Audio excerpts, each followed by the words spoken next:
The inauguration of a new American president caps a process that began more than 18 months ago when candidates began announcing their aspirations for the White House. The inaugural ceremonies are steeped in tradition and symbolism, meant to show the strength of the U.S. political system, as we hear now from VOA's Jeffrey Young.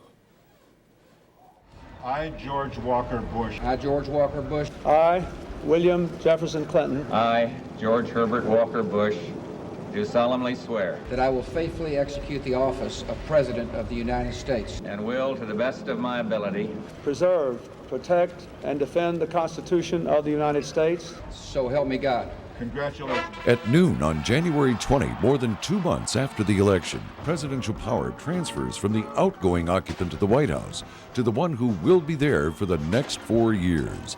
Inauguration Day is an unbroken chain that stretches back 220 years to 1789, when America's first president, George Washington, took the oath of office.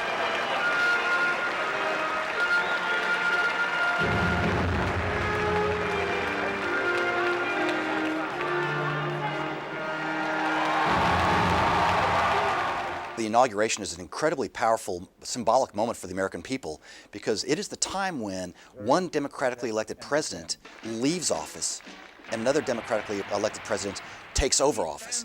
And the transition is peaceful and ceremonial. Inauguration Day, says Georgetown University professor Mark Rome, is meant to convey continuity.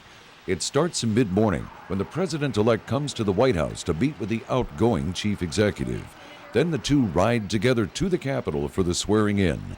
Professor Ben Ginsberg of Johns Hopkins University. The idea that the current president and the incoming president sit down together, ride to the inauguration together, powers is transferred symbolically and legitimately. At noon, the new president takes the oath of office from the Chief Justice of the U.S. Supreme Court. His presence is highly symbolic.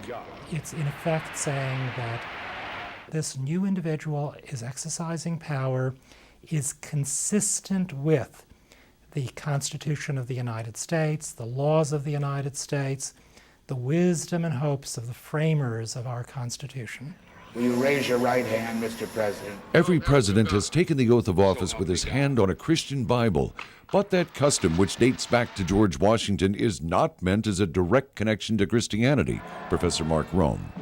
The reason that we do that is not to pay homage to a particular conception of an individual God that is not for religious reasons, but for what we call civic religion or public religion, that there is something broader than just the people, that there's something spiritual about our nation.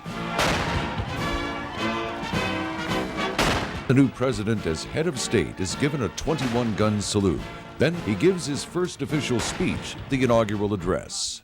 Today we affirm a new commitment to live out our nation's promise through civility, courage, compassion, and character.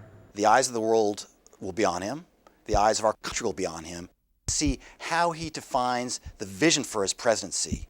After the Capitol ceremonies, the outgoing president departs, while the new president goes to the White House, where he enjoys a massive parade celebrating his inauguration.